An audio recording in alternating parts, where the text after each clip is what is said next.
bienvenue sur Nos objets sont vôtres. Alors, je vais vous présenter mon objet qui était un objet qui rappelle l'enfance. Voici mon objet. C'est un fascicule de Bonjour. Je ne sais pas si vous connaissez ça. En fait, Bonjour, c'était un hebdomadaire qu'on recevait en primaire. On pouvait s'abonner, c'était payant. Et pourquoi est-ce que je vous montre ça? Alors, je n'ai d'autres bonjours dans ma vie que celui-là. Je n'ai jamais souscrit d'abonnement à ce magazine, parce que je n'en voyais pas l'intérêt, que c'était de l'argent un petit peu dépensé peut-être pour rien. Je veux dire, on peut avoir des livres. C'est cool les livres. Enfin, peut-être qu'à cet âge-là, je savais pas encore lire des livres, mais enfin, voilà quoi, je veux dire, je voulais pas trop que mes parents dépensent cet argent là-dedans. C'était mieux de dépenser l'argent pour des jouets. Bref, pourquoi ça? Alors en fait, je l'ai eu en deuxième ou troisième primaire, je m'en souviens plus. Je crois que ça devait être en deuxième primaire, par ma prof de deuxième primaire, qui était la même en troisième primaire, Madame Renard. Et j'ai beaucoup apprécié cette prof. Elle m'a laissé vraiment beaucoup de bons souvenirs. C'est grâce à elle vraiment que je me suis ouvert, que j'ai pu faire du théâtre en classe. Cette prof était vraiment géniale, donc en fait, l'amour du théâtre, vraiment, il est né, je crois, à cette période, en deuxième primaire, quand j'avais 7 ans, 7-8 ans. J'ai commencé à faire des pièces de théâtre devant la classe. Et c'est vraiment elle, je crois, cette prof qui m'a poussé à m'exprimer et à faire du théâtre en classe. Donc, on a récré, admettons, je trouvais des amis, on montait une petite histoire, on la mettait en scène, et puis j'allais voir la prof et je lui disais, voilà, j'ai fait ça, est-ce que je peux la jouer? Et elle me disait, oui, bien sûr. Et voilà, elle me laissait presque une heure pour faire ça, pour montrer aux autres de la classe ce que j'avais fait avec des amis. Et franchement, c'est que des bons souvenirs. Et je suis vraiment content d'avoir eu cette prof qui m'a vraiment aidé à m'épanouir. Alors aussi, elle trouvait que je lisais très très bien.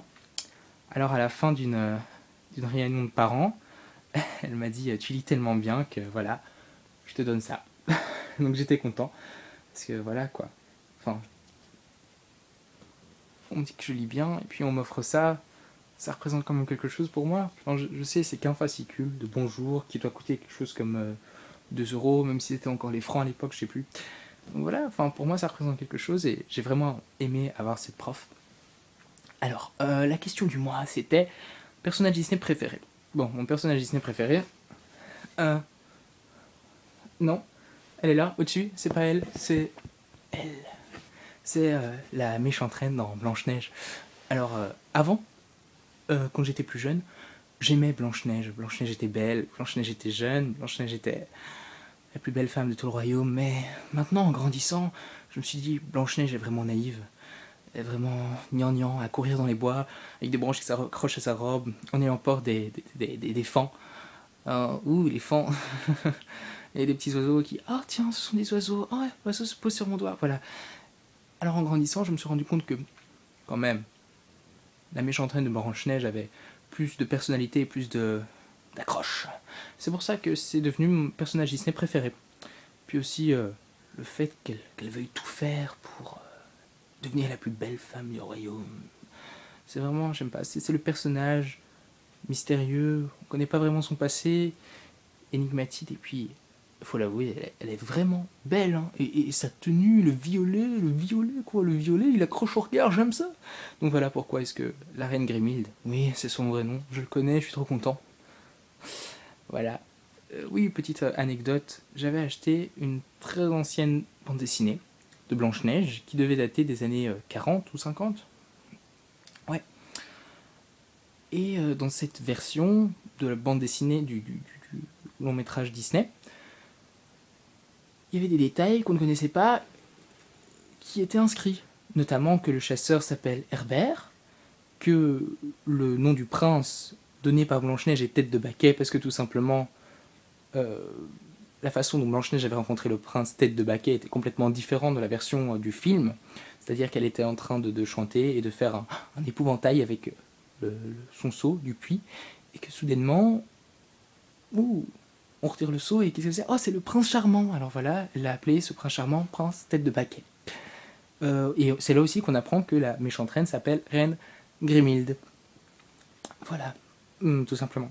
Donc voilà pourquoi je t'aime. Voilà. Donc maintenant, je vous laisse à mon challenge. Le challenge que j'ai réalisé, j'ai été demandé une disquette. J'en ai toujours. J'aime les disquettes. Mais non plus de disquettes. C'est dommage. Voilà, je vous embrasse bien fort. Et je vous laisse au mois de juin. Et promis, cette fois, vraiment promis. Au mois de juin, c'est moi le premier qui fait la vidéo, ok? Voilà, là. Je te fais. Comparé avec le HP. Ok, super.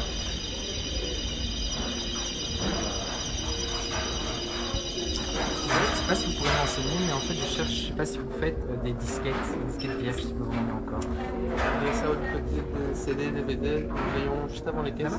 Oui, d'accord, ça va. Merci. Je suis pas sûr qu'on en ait encore. D'accord, ça va, je vais regarder, merci.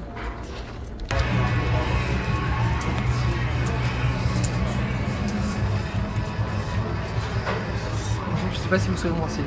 Monsieur là-bas m'a dit merci pour demander si vous faites encore des disquettes. Des disquettes d'ordinateur. D'accord, ça va, merci quand même. Au revoir.